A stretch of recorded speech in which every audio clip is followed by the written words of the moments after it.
Hi, this is Torikul on check-in. I hope you are fit and fine and you are practicing spoken English every single day. I'm fit and fine. আশা করি সবাই ভালো আছেন, সুস্থ আছেন। চমৎকার একটি lesson নিয়ে আপনাদের মাঝে উপস্থিত হয়েছি। অত্যন্ত গুরুত্বপূর্ণ। তাহলে চলুন শুরু করা যাক। দেখতেই পাচ্ছেন স্ক্রিনে who plus told plus subject plus to plus verb. এটা হচ্ছে স্ট্রাকচার। এই স্ট্রাকচারটা ভালো করে যদি বোঝেন, প্রথমে হচ্ছে ডব্লিউএইচ কোশ্চেনের হু অর্থ কে, টোল্ড অর্থ বলা বা বলছে, এই অর্থে ব্যবহার। ইউ অর্থ তো আপনারা জানেন একটা সাবজেক্ট, এখানে আপনি যে কোনো সাবজেক্ট ব্যবহার করতে পারেন। Two plus verb. এক্সাম্পল আমরা দেখি কিভাবে এর থেকে সেন্টেন্স মেক করা যায়। Who told you to go, কে তোমাকে যেতে বলেছে।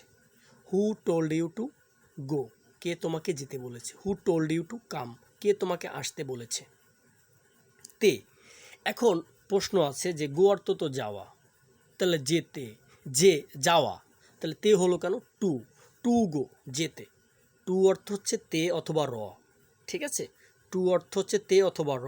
যদি আমরা এভাবে বলি who told you to go, কে তোমাকে যেতে বলেছে। ইউ মানে তোমাকে। Who told you to come, কে তোমাকে আসতে বলেছে। টু কাম, আসতে বলেছে। Who told you to play, কে তোমাকে খেলতে বলেছে। একদম ভালো করে বুঝুন সুপ্রিয় শিক্ষার্থীরা, চমৎকার একটি ক্লাস। হু অর্থ হচ্ছে কে, টোল্ড অর্থ হচ্ছে বলা বা বলছে। ইউ আপনারা জানেন একটা সাবজেক্ট মানে তুমি। টু প্লে খেলতে। Who told you to play, কে তোমাকে খেলতে বলেছে। Who told you to write, কে তোমাকে লিখতে বলেছে। Who told you to read, কে তোমাকে পড়তে বলেছে। কে তোমাকে পড়তে বলেছে। Who told you to practise, কে তোমাকে চর্চা করতে বলেছে। Who told you to practise, কে তোমাকে চর্চা করতে বলেছে। Who told you to cry, কে তোমাকে কান্না করতে বলেছে। Who told you to cry, কে তোমাকে কান্না করতে বলেছে। Who told you to leave, কে তোমাকে যেতে বলেছে। Who told you to leave, কে তোমাকে যেতে বলেছে। Who told you to speak, কে তোমাকে কথা বলতে বলেছে। Who told you to speak, কে তোমাকে কথা বলতে বলেছে। Who told you to respect, কে তোমাকে সম্মান করতে বলেছে। Who told you to respect, কে তোমাকে সম্মান করতে বলেছে। এবার একটু নিচে দেখি। Who told you to take, কে তোমাকে নিতে বলেছে। Who told you to take, কে তোমাকে নিতে বলেছে। টেক মানে নেওয়া। Who told you to give, কে তোমাকে দিতে বলেছে। Who told you to give, কে তোমাকে দিতে বলেছে। এবার দেখি who told you to scream, scream মানে চিৎকার করা। Who told you to scream, কে তোমাকে চিৎকার করতে বলেছে।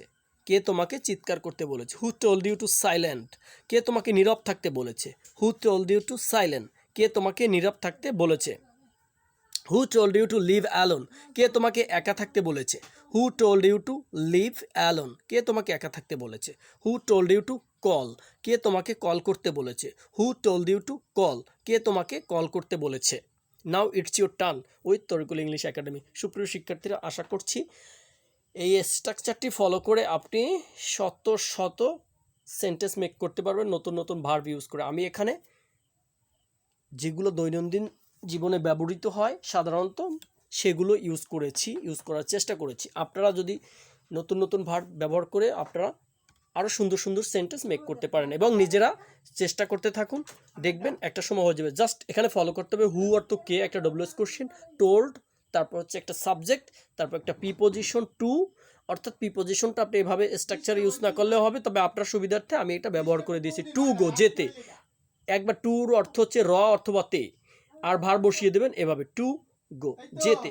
টু এর সাথে যে কোনো একটা ভার বসিয়ে দিলে আপনার সেন্টেন্সটা চমৎকারভাবে মেকিং হয়ে যাবে। সো আপনি এভাবে ট্রাই করতে থাকেন, আস্তে আস্তে ঠিক হয়ে যাবে এভাবে।